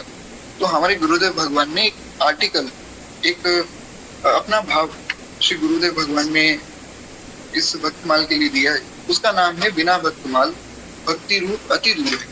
तो इसको सुनना भी बहुत आवश्यक है, क्योंकि इससे हमें समझ आएगा कि जो नाभा गोस्वामी जी ने बात कही कि मेरा ऐसा मानना है कि बिना भक्तों का चरित्र कहे, बिना भक्तों का चरित्र सुने और बिना भक्तों के चरित्र को समझे कोई भगवान को नहीं पा सकता है, वो क्यों कहा गया है, वो हम आगे श्री गुरुदेव भगवान के भाव में सुनेंगे। अभी हम लोग थोड़ा नाभादास जी का पावन स्मरण करें। कहते हैं किसी भी ग्रंथ की महिमा मान्यता उसके रचयिता के व्यक्तित्व से संबोधित है, और श्री नाभा गोस्वामी जी का जन्म कर्म दिव्य था। इसी कारण से भक्तमाल जी भी दिव्य ग्रंथ थे। और आपकी सबसे बड़ी विशेषता ये थी कि आपने जन्म लेकर अपने नेत्र बंद ही रखते। नाभा गोस्वामी जी देख नहीं पाते थे, वे अपने नेत्र बंद ही रखते थे। इसका अर्थ है कि उनके पास जो है दृष्टि नहीं थी, जगत को उन्होंने कभी देखा ही नहीं। संत सदगुरु की कृपा हुई तो अपने नेत्र खोले। श्री अग्र स्वामी जी ने देखा कि महाराज इतना महान भक्त है, इतना महान सेवक है, इसके पास तो नेत्र होने चाहिए। तो श्री नाभा गोस्वामी जी ने कृपा करके जो है उन्हें दृष्टि दी, और उन्होंने संत सदगुरु का ही दर्शन किया। ये भाव बहुत ऊंचा है कि संसार का दर्शन ना करके उन्होंने केवल संतों का दर्शन किया है। और वास्तव में देखा जाए तो संत सदगुरु ही ऐसे हैं जिनका दर्शन करना चाहिए, बाकी तो संसार दर्शन करने योग्य है ही नहीं। तो क्या कहते हैं, जगत को देखा ही नहीं पर संतों को देखा महाराज। सर्वप्रथम गुरु गोविंद के दर्शन किए, संतों की कृपा से जो है दिव्य विलक्षण दृष्टि प्राप्त हुई, और उन्हीं की कृपा से जो है उनकी आज्ञा पालन करने के लिए भक्तमाल की उन्होंने रचना की। ये प्रसंग हम पहले सुन चुके हैं कि किस प्रकार श्री अग्र स्वामी जी ने आज्ञा दी कि आप भक्तमाल लिखो और किस प्रकार भक्तमाल को उन्होंने लिखा, तो ये हम परसों की कथा में चर्चा कर चुके हैं। कहते हैं श्री नाभादास जी का दूसरा नाम श्री नारायण दास जी भी था, जो कि अभी हमने पिछले दोहे में सुना ना, जिसमें श्री नाभा गोस्वामी जी कहते हैं, काहू के बल जोग जग कुल करणी की आस, भक्त नाम माला अग्र और बसो नारायण दास। तो नाभादास जी को नारायण दास जी भी कहा जाता है। कहते हैं नाभादास जी की श्री रामानंद संप्रदाय के महान आचार्य थे और श्री नाभादास जी ने श्री अग्रदास जी को अपना गुरु माना। श्री अग्र स्वामी जी को अपने गुरुदेव के रूप में उन्होंने स्वीकार किया है और श्री अग्र स्वामी जी का स्मरण उन्होंने एक छप्पे में किया है। वो हम आगे जब भक्तमाल जी की कथा सुनेंगे तो उसमें हम जो है वो छप्पे छंद सुनेंगे। बड़ा प्यारा छप्पे है। सदाचार जो संत प्रात जैसे करिया, सेवा सुमिरन सावधान चरण राघव चित लाए। सदाचार जो संत प्रात जो करी जैसे करी आए। बड़ा प्यारा भाव है। अब वो हम आगे भक्तमाल में प्रवेश करेंगे तब सुनेंगे। तो कहते हैं श्री अग्र स्वामी जी को उन्होंने अपने गुरु के रूप में स्वीकार किया और अपने को उनका सहचर बताया और उन्हीं की ही आज्ञा से वे उन्होंने भक्तमाल ग्रंथ की रचना की है। श्री अग्र स्वामी जी के गुरु पयारी कृष्णदास जी महाराज थे और श्री कृष्णदास जी के गुरुदेव श्री अनंतानंदाचार्य जी थे। तो कुछ इस प्रकार जो है श्री नाभादास जी की गुरु परंपरा का वर्णन है। सबसे पहले जो है श्रीमदादि रामानंदाचार्य भगवान, जो कि संप्रदाय के प्रवृत्ति आचार्य चरण के शिष्य हुए श्री अनंतानंदाचार्य जी। अनंतानंदाचार्य जी के शिष्य हुए श्री कृष्णदास पहारी जी। अगर आप में से कोई जयपुर गया हो या जयपुर के बारे में कुछ जानता हो या जयपुर में रहता हो, तो जयपुर में गलता पीठ है, गलता जी की गादी। तो गलता जी की गादी जो है श्री कृष्णदास पहारी जी ने ही वहां पर स्थापित की थी। बड़ा अद्भुत वहाँ का वातावरण है, एकदम शांति और भजन से युक्त है। जब मैं वहाँ पहली बार गया था, महाराज इतना आनंद आया, बहुत ऐसा लगता है कि मानो वहाँ की हवा में ही भजन है। तो अगर कोई जयपुर जाए तो गलता पीठ में अवश्य जाना चाहिए, खूब आनंद आपको आएगा। ओके, तो कृष्णदास बिहारी जी के शिष्य हुए श्री अग्र स्वामी जी और अग्र स्वामी जी के शिष्य हुए श्री नाभा गोस्वामी जी। तो इस प्रकार जो है श्री रामानंद संप्रदाय के बड़े महान आचार्य श्री नाभा गोस्वामी जी हुए। कहते नाभादास जी ने अपने जीवन के विषय में भक्तमाल में कोई उल्लेख नहीं किया है। पहले के समय में क्या होता था ना, कि जो संत होते थे वो अपना कुछ नहीं बताते कि मैं इतना महान संत हूँ और मैंने ये कर दिया वो कर दिया। इसीलिए आप देखेंगे आगे जब हम भक्तमाल सुनेंगे उसमें आपको एक बात दिखेगी कि किसी भी संत का उन्होंने समय नहीं बताया। मतलब बहुत कम संतों का समय बताया, कि जैसे गोस्वामी तुलसीदास जी जो 1531 ईस्वी में आए, या अन्य कोई संत इस समय उनका जो है प्रागट्य हुआ। इसके दो भाव है, ऐसा हमारे गुरुदेव भगवान बताते हैं। इसके दो भाव है। एक भाव तो ये है कि संत तो महाराज लिखते हैं तो उनके समय का वर्णन क्या करना, कब आए कब गए, संत तो सदैव ही विराजमान थे। और दूसरा भाव ये जो श्री गुरुदेव भगवान ने बड़ी कृपा करके बताया, और ये बहुत जरूरी है, ये समझना बहुत जरूरी है। पहले के समय में संत बताते ही नहीं थे कि कब हमारा जन्म हुआ, हम कौन हैं, हम कहाँ से। वे कहा करते थे भैया भजन करो और भगवान का भजन तुम्हारा कल्याण करेगा। मैं कौन हूँ, मैं कहाँ से हूँ, मेरा कब जन्म हुआ, मैं कब मरूंगा, इससे तुम्हारा कल्याण नहीं होगा, अपने भजन पे ध्यान दो। तो इसलिए जो है पहले के समय के जो संत थे उनका समय ज्ञात नहीं है किसी को। इसलिए आप देखेंगे, जैसे मैं आपको एक उदाहरण देता हूँ, श्रीमदादि रामानंदाचार्य भगवान जो उनका जो है प्राकट्य समय, बहुत से लोग जो है 1256 ईस्वी बताते हैं, बहुत से लोग जो है 1351 ईस्वी बताते हैं। तो लगभग 100 साल का ही फर्क आ गया सीधा सीधा। तो सबकी अपनी अपनी मान्यता है, और वास्तव में देखा जाए तो उसका कोई बहुत विशेष काम है नहीं। आज के समय में तो महाराज पहले ही पोस्टर छप जाता है, श्री श्री 1008 और अमुक जी महाराज समय जो है जन्म का ये, जन्म की तिथि ये, और इस तिथि को उन्होंने जो है इस धरती को पावन किया। मैं ये नहीं कह रहा हूँ कि ऐसा करना गलत है, जो करते हैं ठीक है, भगवान की बड़ी कृपा है। परंतु पहले के समय में जो संत थे खुद को छिपाया करते थे। पहले के समय में भजन का मार्ग दिखाते थे, आज के समय में थोड़ा अलग मार्ग दिखाया जाता है। ठीक है, जैसे ठाकुर जी की लीला है, हम किसी के प्रति ऐसी जो है गलत भावना मन में ना लावे और किसी की ऐसी निंदा ना करें। तो इसलिए जो है इस विषय की ज्यादा चर्चा ना ही करे तो अच्छा है। बस इतना ध्यान रखिएगा कि आगे जब आप सुनेंगे कथा और उसमें अगर किसी संत के प्राकट्य का समय नहीं भी दिया हुआ है तो बिल्कुल निश्चिंत रहिएगा, क्योंकि यहाँ पर पहले ही नाभादास जी ने कह दिया कि भैया पहले के समय में संत अपना समय नहीं बताते, वे अपने बारे में नहीं बताते थे, इसलिए उनका वर्णन ज्यादा मैं नहीं कर पाया हूँ। एक बार प्रेम से बोलिए वत्सल भगवान की जय। तो इस प्रकार जो है वे कहते कि वर्तमान में ना तो श्री नाभा गोस्वामी जी के समय का कोई लेख, अब जब बाकी संतों ने नहीं बताया तो नाभा गोस्वामी जी ने भी नहीं बताया कि मैं कब पैदा हुआ था। और तथापि प्रियादास जी ने भक्तमाल की टीका भक्ति रस बोधनी के कवित संख्या में 12 से लेकर 13 में श्री नाभा गोस्वामी जी की प्रारंभिक अवस्था का वर्णन किया है। तद अनुसार उनका जन्म प्रसिद्ध जो है हनुमान वंश में हुआ था। श्री प्रियादास जी कौन थे, इनके बारे में भी थोड़ा सा मैं आपको बता देता हूँ। श्री प्रियादास जी महाराज श्री चैतन्य महाप्रभु की परंपरा में ही थे। चैतन्य महाप्रभु के जो है शिष्य हुए, उनका नाम मुझे स्मरण में नहीं आ रहा है, उनका नाम मैं आपको स्मरण में आएगा तो बता दूंगा। उनके शिष्य हुए श्री प्रियादास। तो कुछ इस प्रकार प्रियादास जी जो है श्री चैतन्य महाप्रभु की परंपरा में आए और श्री प्रियादास जी एक दिन जो है गंगा जी के किनारे बैठे थे, भजन कर रहे थे।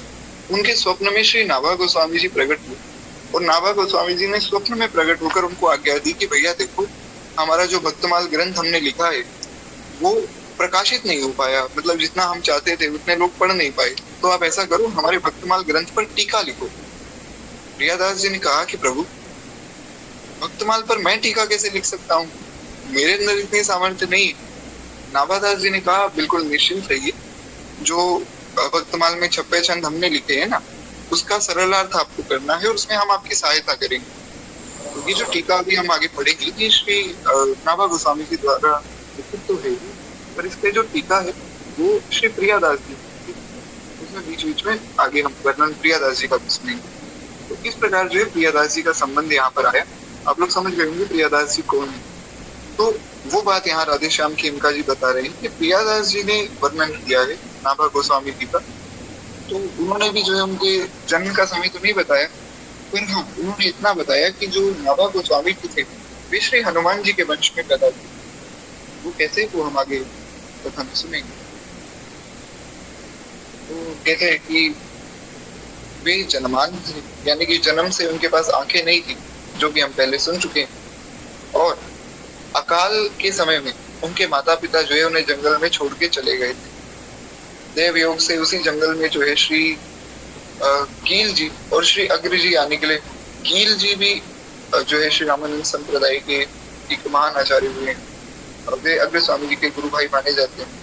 तो कील जी और श्री अग्र स्वामी जी वहां से जा रहे थे और उस जो है 5 वर्ष में अंधे अनाथ बालक को देखकर, एकांत जंगल में भटकता देखकर श्री कील जी को दया आ गई।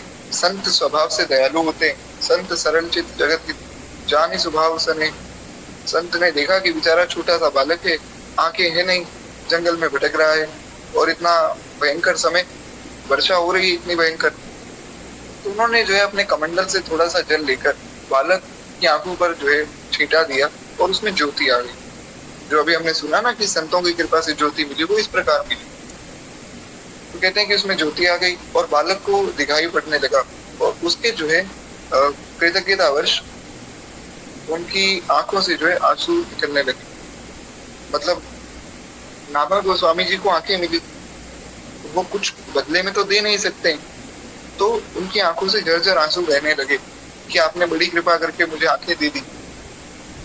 और कहते हैं कि नाभा जी ने दोनों महात्माओं के चरणों में गिरकर प्रणाम किया है। बालक की जो है प्रतिभा और विनय से दोनों महानुभाव बड़े प्रभावित हुए। उसे जो है गलता यानी कि जयपुर में ले आए और कील जी की अनुमति से श्री अग्र स्वामी जी ने जो है उन्हें मंत्रोपदेश किया है। कीलदास जी जो है श्री अग्र स्वामी जी के ही गुरु भाई थे। श्री कृष्णदास पेहारी जी के दो शिष्य हुए, एक कील जी महाराज और एक श्री अग्र स्वामी जी। मतलब मुख्य रूप से दो शिष्य थे, अनेक शिष्य थे वैसे तो कीलदास जी ने आज्ञा की अपने छोटे गुरु भाई श्री अग्र स्वामी जी को कि देखो ये बालक जो है अनाथ है, इसका संसार में तो कोई है नहीं, क्यों ना इसे साधु बना ले। तो आप ऐसा करो, आप इसे मंत्र उपदेश कर दो और इसे यहाँ हमारे पास ही रखो, ये साधु बन के रहेगा। और जब ये बालक कुछ बड़ा हो जाएगा तो इस स्थान की सेवा करने लग जाएगा। कहते हैं नाभा गोस्वामी जी प्रारंभ से ही संत सेवा और संतों के प्राप्त प्रसाद को ग्रहण करने की में विषय में रुचि रखते थे, यानी कि वे सदैव संतों के प्रति सद्भावना रखते थे और उसी के प्रभाव से उनकी बुद्धि दिव्य हो गई और उनमें जो है भक्ति का आस्वाद मिल गया। उसका जो अंतःकरण था, यानी कि उनका जो मन था, वो परम पवित्र हो गया। फिर जो है उन्होंने अपने गुरुदेव की आज्ञा से भक्ति रस के जो है अप्लावित भक्तमाल जी की रचना की, यानी कि भक्ति रस से परिपूर्ण इस भक्तमाल की रचना की। श्री नाभा गोस्वामी जी के संबंध में कई दंत कथाएं भी प्रचलित हैं, अनेक प्रकार की कथाएं उनके प्रसंग में प्रचलित हैं।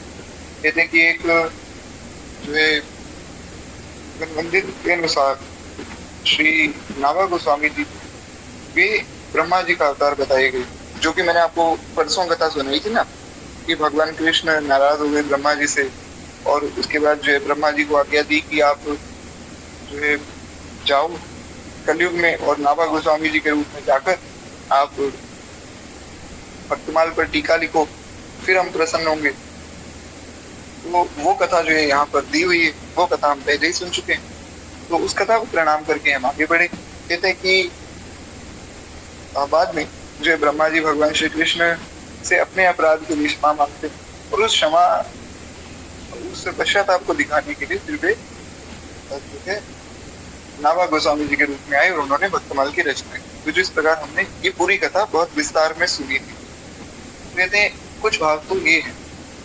और नाभादास जी के माता पिता, कुल, ग्राम आदि कोई भी प्रामाणिक वर्णन प्राप्त नहीं होता है, जो कि हमने पहले ही चर्चा कर ली कि उन्होंने बताया ही नहीं तो प्राप्त कैसे हुआ महाराज। और उनके जो है दीक्षा गुरु स्वामी अग्र स्वामी जी थे और प्राय सभी ऐसा मानते हैं कि श्री नाभादास जी का संबंध जयपुर गलता गद्दी से था। इनका समय जो है विक्रम संवत 17वीं के आसपास था। अब सबका ऐसा मानना है कि 17वीं संवत के आसपास था, परंतु प्रमाणिक रूप से कुछ भी प्राप्त नहीं। आपको मैं एक सरल सा साधन बता देता हूँ, अगर किसी के मन में कोई कंफ्यूजन हो। आप इतना समझ लीजिए, जब गोस्वामी तुलसीदास जी प्रकट हुए थे ना, उसी समय के आसपास जो है श्री नाभादास जी भी प्रकट हुए, क्योंकि वो भक्ति काल था। उस समय में सभी संत उसी समय प्रकट हो रहे थे। वो 500-700 साल पहले का जो समय था, उसमें श्रीमदाद्य रामानंदाचार्य भगवान आए, श्रीमदाद्य रामानुजाचार्य भगवान आए, श्री मध्वाचार्य जी, श्री पार्काचार्य जी, श्री विष्णु स्वामी जी, श्री हरिवंश महाप्रभु आए, श्री चैतन्य महाप्रभु आए, और उसके बाद जो अनेक प्रामाणिक भक्त हुए, श्री सूरदास जी, मीराबाई, कर्माबाई और जो कलयुग के जितने भक्त थे, वे सब उसी समय में आए। तो इतना समझ लीजिए, जब गोस्वामी तुलसीदास जी आए तभी गोस्वामी नाभादास जी आए। तो ज्यादा इस विषय में आपको ज्यादा दिमाग लगाने की कोई आवश्यकता है नहीं। खैर, एक बार प्रेम से बोलिए भक्तवत्सल भगवान की जय। तो कुछ इस प्रकार जो है हमने श्री भक्तमाल जी का परिचय भी सुन लिया और भक्तमाल जी की रचना कैसे हुई वो भी कथाएं सुन ली, और हमने जो है श्री नाभा गोस्वामी जी का वर्णन भी सुन लिया है। अब तक जो लोग मेरे साथ बने, मतलब जो लोग कथा को प्रामाणिक रूप से सुनते आ रहे हैं, कृपया एक बार प्रेम से बोलिए भक्तवत्सल भगवान की जय। अब देखिए, एक बात मैं यहाँ थोड़ा स्पष्ट करके कहना चाहता हूँ, क्योंकि 2-3 मैसेज आए थे कल के दिन में कि आप ऐसा किया करो, कथा सुनाने के बाद जो है आप थोड़ा प्रश्न उत्तर कर लिया करो 10-15 मिनट। अब देखिए, मेरी बड़ी विनम्र विनती है कि यहाँ कथा में बैठने के बाद मन में भाव ये रहता है कि ज्यादा से ज्यादा कथा कही है। एक तो पहले ही थोड़ी आदत बिगड़ी हुई है। अब ये जो परिचय हमने इतना सुना है, ये मैंने सोचा था 45 मिनट में पूर्ण हो जाएगा, और जो भक्तमाल जी की टीका है उस पर भी चर्चा भी हमें करनी है, वो जो हम कल करेंगे। तो मैंने सोचा था वो भक्तमाल जी की टीका को मिलाकर पहले ही दिन में हम ये पूरा परिचय सुन लेंगे और दूसरे दिन में जो है श्री गुरुदेव ने जो अपना भाव लिखा, बिना भक्तमाल भक्ति रूपति दूरे वो कर देंगे, पर उतना हो नहीं पाया और वो हो भी नहीं पाएगा क्योंकि मेरी आदत थोड़ी बिगड़ी है। मैं 10 मिनट की कथा कहने जाता हूँ, वो 45 मिनट की 1 घंटे की हो जाती है। तो इसलिए अगर अब मैं प्रश्नोत्तर भी बीच में लाऊंगा तो कथा बहुत लंबी हो जाएगी, हमारी भक्तमाल जी पूर्ण नहीं हो पाएंगे। तो इसलिए प्रश्नोत्तर, दूसरी बात ये है कि कथा की मर्यादा नहीं है प्रश्नोत्तर करना। अब कोई करता हो तो भगवान जाने, पर ऐसा होता नहीं कि कथा के बीच में हम प्रश्न उत्तर कर रहे हैं। हाँ, अगर जैसे आपने यहाँ किसी ने कोई प्रश्न किया और मुझे लगा कि वो सबके लिए उपयोगी है तो वो उसका मैं उत्तर यहाँ ही दे देता हूँ। जैसे अभी ऊपर एक प्रश्न आया था कि कौन सी रामायण पढ़नी चाहिए श्री अभिनव जी का, तो ऐसा कोई प्रश्न हो जो सबके लिए उपयोगी हो तो उसका उत्तर तो दिया जा सकता है एक लाइन में, लेकिन कथा के बीच में से प्रश्न पूछ पाना संभव नहीं। तो मेरी आपसे बड़ी विनम्र प्रार्थना है कि आप सावधान होकर कथा को सुनते रहिए, आपको सब बातें समझ आती रहेंगी। और अगर कोई सावधानी से नहीं सुनता है तो देखिए इसमें बाकी किसी का कोई नुकसान नहीं, क्योंकि कथा आपके लिए हो रही और इसमें आपका ही लाभ है, इसमें मेरा कोई लाभ नहीं। अब मुझे आप लोगों से कोई धन भी नहीं चाहिए, इसमें केवल आपका लाभ है। आपको भजन में प्रेम आपका बढ़ेगा, भगवान में प्रेम बढ़ेगा, तो इसलिए अपने लाभ के लिए आप सावधानी से कथा सुनते रहिए। और अगर किसी का वैसे कोई प्रश्न आता है कि जी हमें ये चीज समझ नहीं आई, तो मैंने अपना इंस्टाग्राम और अपना व्हाट्सएप नंबर आपको दिया हुआ है, वहां जो मैसेज कर सकते हैं। तो इसलिए मेरी ये बड़ी विनम्र विनती है कि प्रश्न उत्तर आदि कर पाना कथा के बीच में संभव नहीं, क्योंकि वैसे ही हमारे पास 1-1.5 घंटा है, उसमें कितना ही हम कथा सुनेंगे और कितना ही प्रश्न उत्तर करेंगे। आशा है आप लोग मेरी बात को समझे होंगे, और तो फिर गलती भूल के लिए क्षमा प्रार्थी। कुछ 2-3 बातें हम और सुने भक्तमाल जी के बारे में, उसके बाद वाणी को विश्राम देंगे। और जैसा कि मैंने कहा, किसी का कोई भी प्रश्न हो तो व्हाट्सएप पे या इंस्टाग्राम पे आप जो है मुझसे पूछ सकते हैं। तो इस प्रकार जो है श्री नाभा गोस्वामी जी ने भक्तमाल जी का खूब सुंदर वर्णन किया है। और नाभा गोस्वामी जी के भक्तमाल से पूर्व भक्तमाल की महिमा संबंधी कथाओं का प्रचार वो अत्यंत प्राचीन काल से चला आ रहा है, अनेक भाषाओं में भी उसका प्रचार हुआ है, तथा भक्तमाल के बाद भी अनेक भक्तमाल रचे गए। जैसा कि मैंने आपको कल बताया था कि नाभा गोस्वामी जी ने जब भक्तमाल की रचना की ना, उसके बाद अनेक प्रकार के भक्तमाल आए। दक्षिण में रामानुज परंपरा के पास जो है भक्तमाल वो अलग है, गौड़िया वैष्णव संप्रदाय में भक्तमाल अलग है, और अगर आप बंगाल साइड जाएं तो वहां पर भक्तमाल अलग है। हमारे यहाँ जो मलुक पीठ में भक्तमाल जी प्रकाशित हैं वो अलग टीका है। मतलब भक्त सब यही है, इन्हीं सब भक्तों का वर्णन है, लेकिन वो टीका जो है हमारे दादा गुरुदेव भगवान ने की है, तो वो भी एक टीका है। तो ऐसा मतलब अनेक प्रकार की टीकाएं प्राप्त होती है। तो कहते हैं कि इसके बाद भी अनेक प्रकार के भक्तमाल रचे गए, किंतु नाभादास जी के भक्तमाल की जैसी प्रतिष्ठा हुई वैसा स्थान किसी भी ग्रंथ को प्राप्त ना हो सके। नाभादास जी ने मूल ग्रंथ लिखा है ना। जैसे मैं आपको एक उदाहरण देता हूँ। अच्छा, हनुमान चालीसा आप सबने पढ़ा होगा कभी ना कभी, या कभी ना कभी सुना होगा हनुमान चालीसा। वैसे तो सबको नित्य ही पढ़ना चाहिए, क्योंकि हनुमान चालीसा में वर्णन है साधु संत के तुम रखवारे। जो जितने भी साधु संत हैं, चाहे वो किसी भी संप्रदाय का हो, किसी भी मतपंथ का हो, सबकी रक्षा श्री हनुमान जी ही करते हैं। तो सबको जो है हनुमान चालीसा तो पढ़ना ही चाहिए। जिन्होंने पढ़ा है एक बार प्रेम से बोलिए श्री हनुमान जी महाराज की जय। हनुमान चालीसा चालीसा है, उसमें 40 चौपाइयां हैं। हनुमान चालीसा सब चालीसाओं में प्रथम है। उससे पहले कोई चालीसा नहीं था, बहुत से चालीसा आज बने हैं। शिव चालीसा है, राम चालीसा है, राधा चालीसा है, कृष्ण चालीसा है, और महाराज ऐसे ऐसे भी कलयुग में महान लोग हुए जिन्होंने साईं चालीसा भी बना रखा है महाराज। तो ये जो सब चालीसा है ये बाद में बने, सबसे प्रथम चालीसा श्री हनुमान चालीसा था, और उसके जैसी प्रसिद्धि भी और किसी चालीसा को प्राप्त नहीं। इसका मतलब ये नहीं है कि जो राम चालीसा, राधा चालीसा, शिव चालीसा है ये गलत है या इन्हें नहीं पढ़ना चाहिए, ऐसा मैं नहीं कह रहा हूँ। मैं केवल एक भाव कह रहा हूँ। और चालीसा का मीनिंग होता है जिसमें 40 चौपाइयां कही प्रमुख रूप से। तो सबसे पहले गोस्वामी जी ने हनुमान चालीसा लिखा, तब उससे प्रभावित होकर बाकी सबने अपने अपने भाव में अपने अपने इष्ट का चालीसा लिखा। पर सब चालीसाओं में श्रेष्ठ श्री हनुमान चालीसा माना गया है। उसी प्रकार जितनी भी भक्तमाल जी की टीकाएं हुई, उसमें प्रथम टीका नाभा गोस्वामी जी की थी। उससे पहले भक्तमाल जैसी कोई टीका नहीं थी। तो ये हमें समझना होगा। यहाँ पर किसी टीका को छोटा बड़ा नहीं कहा जा रहा है, बस एक ये भाव कहा जा रहा है कि जैसी प्रतिष्ठा श्री नाभा गोस्वामी जी की टीका को मिली, वैसी और किसी को नहीं मिली। जैसे इससे भी सरल आपको मैं एक बात बताऊं, तो गोस्वामी तुलसीदास जी ने रामचरितमानस लिखी। आप अयोध्या जाइए, श्रीधाम वृंदावन जाइए या अन्य किसी भी धाम में जाइए, आपको कहीं कोई रामायण का पाठ करता मिलेगा तो ज्यादा से ज्यादा लोग आपको रामचरितमानस का पाठ करते ही मिलेंगे। बहुत कम लोग हैं जो वाल्मीकि रामायण का पाठ करते हुए दिखेंगे। सब लोग जो है लगभग लगभग रामचरितमानस का पाठ ही करते हैं। क्यों? क्योंकि वो ग्रंथ कहा जा सकता है। इसका ये मतलब नहीं कि वाल्मीकि रामायण कोई छोटा ग्रंथ, अन्य जो रामायण है छोटी। इसका भाव केवल इतना है कि सबसे सरल रामचरितमानस, इसलिए वो सबसे ज्यादा प्रसिद्ध है। बस इस भाव में समझना है, कोई भेदभाव मन में हम ना करें।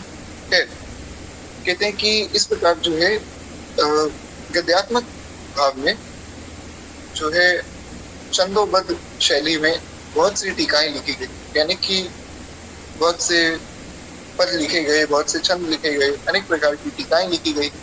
किंतु उनमें से जो है जितनी भी टीकाएं लिखी गई, उसमें से सबसे प्रमुख टीका, जो सबसे प्रसिद्ध टीका हुई, वो प्रियादास जी की हुई, जिसका नाम भक्ति रस बोधनी टीका है, जो कि 1631 या 1721 के आसपास जिसका समय माना गया है कि प्रियादास जी ने उस वक्त लिखी थी।